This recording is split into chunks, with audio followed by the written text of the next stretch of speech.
Hello friends, എല്ലാവർക്കും സ്വാഗതം. ഇന്ന് സ്വാദിഷ്ടമായ ഒരു മട്ടൻ കറി വെച്ചാലോ? അതിനാവശ്യമായ 1 കിലോ മട്ടൻ കഴുകി വൃത്തിയാക്കി എടുത്തു. ഇഞ്ചിയും വെളുത്തുള്ളിയും സവാളയും എല്ലാം റെഡിയാക്കി.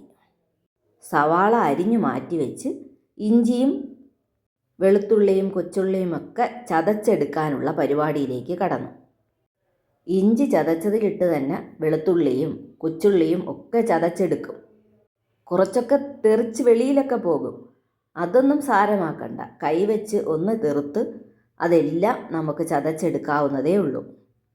ഒരുപാട് നേർമയായി ചതയ്ക്കണമെന്നുമില്ല. കുക്കറിലിട്ട് വിസിലടിക്കുമ്പോൾ ഇതെല്ലാം നല്ല പോലെ വെന്ത് കിട്ടും. മിക്സിയിലരച്ചാൽ അതിന് വെള്ളമൊക്കെ വന്ന് കുഴഞ്ഞു പോകും. അപ്പോൾ അതിൻ്റെ കറിയുടെ രുചി തന്നെ മാറും. അതുകൊണ്ടാണ് എല്ലാ കറി വയ്ക്കുമ്പോഴും നമ്മൾ ഇടികല്ലിൽ ഇങ്ങനെ ചതച്ചെടുക്കുന്നത്.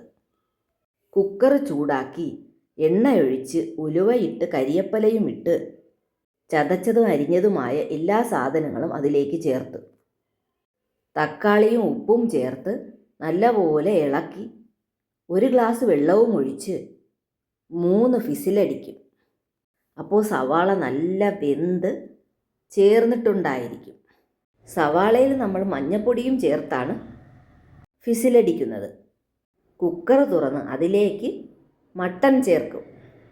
കൂടെ 2 സ്പൂൺ മുളക് പൊടിയും 1 സ്പൂൺ മല്ലിപ്പൊടിയും ഉപ്പും ചേർത്ത് ഒരു 4 വിസിലടിച്ചു. നല്ല വേവുള്ള മട്ടനായിരുന്നു, അതുകൊണ്ടാണ് 4 വിസിലടിച്ചത്.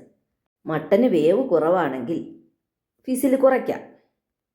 അതിലേക്ക് പിന്നും നമ്മൾ കുക്കർ തുറന്നിട്ട് 2 സ്പൂൺ മല്ലിപ്പൊടി, 1 സ്പൂൺ മുളക് പൊടി, 1/2 സ്പൂൺ കുരുമുളക് പൊടി, 1 സ്പൂൺ പെരിഞ്ജീരകം ഇവയെല്ലാം ചേർത്ത് നല്ലപോലെ വെട്ടിത്തിളപ്പിക്കണം. 1/2 ഗ്ലാസ് തിളപ്പിച്ച വെള്ളം കൂടെ ഇതിലേക്ക് ചേർക്കണം. നല്ലപോലെ ഒന്ന് വെട്ടിത്തിളപ്പിച്ചിട്ട് നമുക്ക് ഈ കറി ചട്ടിയിലേക്ക് മാറ്റണം. എരി കുറവായതുകൊണ്ട് 1 സ്പൂൺ മുളക് പൊടി കൂടി അതിലേക്ക് ചേർത്തു. നല്ലപോലെ ഒന്നുകൂടെ തിളപ്പിച്ച് ചട്ടിയിലേക്ക് മാറ്റി. ചട്ടിയിൽ ചെറിയ തീയിലിട്ട് തിളപ്പിക്കുമ്പോൾ കറി നന്നായി കുറുകി കിട്ടും. കോരിയെടുക്കുമ്പോൾ നമുക്ക് കാണാൻ പറ്റും, നല്ല കട്ടിയുള്ള കറിയാണ്. നല്ല തിക്ക് ഗ്രേവി. ബൗളിലോട്ട് മാറ്റുമ്പോൾ നമുക്ക് വ്യക്തമായി അത് മനസ്സിലാകുന്നുണ്ട്. ആഡംബരം ഒട്ടും കുറച്ചില്ല. നല്ല ചൂട് ബെറോട്ടയും മേടിച്ചു മട്ടൻ കറിയുമായി കഴിച്ചു.